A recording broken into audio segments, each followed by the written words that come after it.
So ఇప్పుడే మనం చూసుకున్నట్లయితే బుధవారంకి సంబంధించిన వెదర్ రిపోర్ట్తో మీ ముందుకైతే వచ్చాను.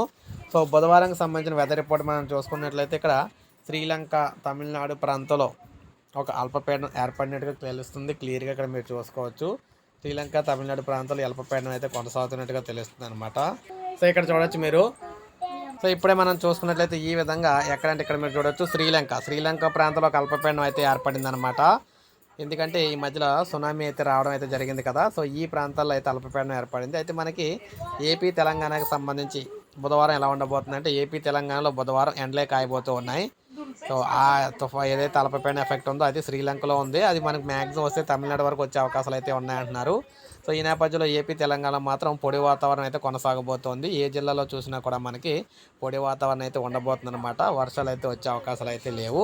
సో ఇది మనకి ఈ విధంగా అయితే ఉంటుంది. ప్రతిరోజు వెదర్ రిపోర్ట్ అందిస్తుంటాను. ఒక లైక్ చేయండి, సబ్స్క్రైబ్ చేసుకోవద్దు, మన ఛానల్ సబ్స్క్రైబ్ చేసుకొని ఫాలో అవుతుండండి.